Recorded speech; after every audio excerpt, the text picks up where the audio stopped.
dias que assolarão os Estados Unidos serão atribuídos àqueles que não se unirem à forma de religião apregoada nos Estados Unidos, e os historiadores da religião americana concordam que o domingo, a observância do domingo, é o símbolo da religião americana, o selo do relacionamento entre Deus e sua nação ali. Então você vai ver essas guerras, e eu estava morando, quando eu fiz o doutorado lá no estado de Michigan, quando irrompeu a guerra do Golfo com George Bush o pai.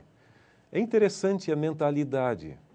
Lá vai o exército de Deus, liderado pelo seu servo fiel, George Bush, para castigar a encarnação do mal em Saddam Hussein. Então, você vai ver que, em certo sentido, Deus é sempre americano, está sempre do lado, e o mal está do outro lado. Então, nesse sentido, você vai ver claramente que aquilo parece uma guerra santa. Parece quase uma cruzada como nos períodos medievais. Duas perguntas, últimas perguntas. Só uma curiosidade. A Igreja Adventista, como organização, ela vai existir até o fim dos tempos? Sua pergunta parece refletir a pergunta e a inquietação de muitos. Nós não sabemos exatamente até onde vai. A organização da igreja funciona com dois grandes propósitos. Um deles é manter a unidade da fé, ou seja, a unidade doutrinária, e o segundo propósito é facilitar o cumprimento da missão. Até quando a organização vai continuar existindo, nós não sabemos. É óbvio que chegará um momento em que a missão da igreja estará cumprida, o evangelho estará pregado e, finalmente, os eventos finais ali, depois do fechamento da Porta da Graça, nós praticamente não vemos nenhum espaço para uma organização formal como a temos hoje. Agora a última pergunta, a clássica. Queria que... nós somos jovens, como o senhor mesmo falou, nós gostamos de ver e ouvir. Queria que o senhor deixasse um conselho para os jovens que não gostam muito dessa parte teórica, que acham que isso não é relevante, essa parte de profecias, e deixar um conselho para eles e falar também da importância de se saber e se conhecer e se estudar toda a Bíblia. Nós estamos tendo uma geração hoje, por influência, em certo sentido, da mídia americana e de outros fatores, obviamente, que mais têm se tornado consumidores de informações do que realmente geradores de pensamento criativo. Eu creio que não tem nada de mal no caso de você ser um espectador, assistir programas, mas o conselho que eu daria, quem sabe, diminuir um pouco a exposição aos filmes, aos programas e também à música em si. Há um livro de Alan Bloom, intitulado O Declínio da Cultura Ocidental, da crise da universidade à crise da sociedade.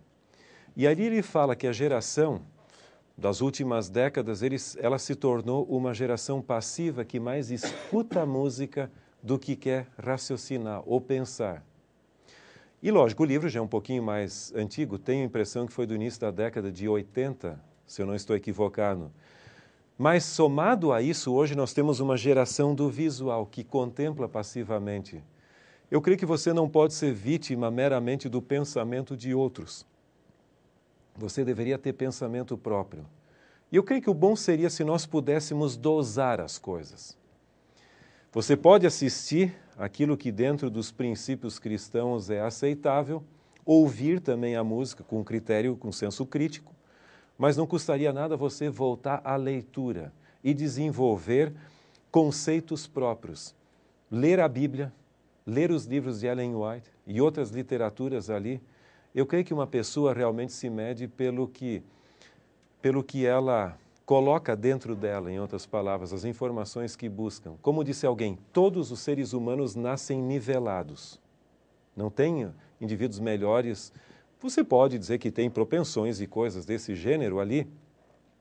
Além disso, eu creio que cada um tem 24 horas, não tem ninguém com mais de 24 horas. Por que alguns mudam o curso da história até? e outros simplesmente arrastam a sua existência ao longo da vida e nenhuma diferença fazem.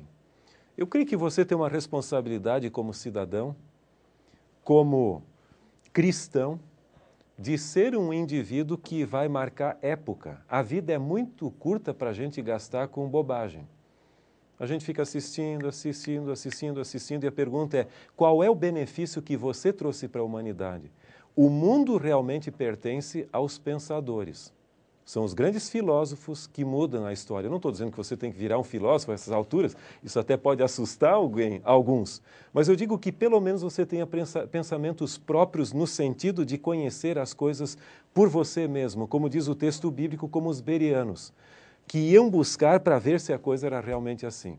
E que Deus ajude que nós tenhamos uma geração que tenha um excelente perfil relacional, de relacionamento e também cognitivo. Eu creio que essa combinação entre o teórico e prático faria uma grande diferença.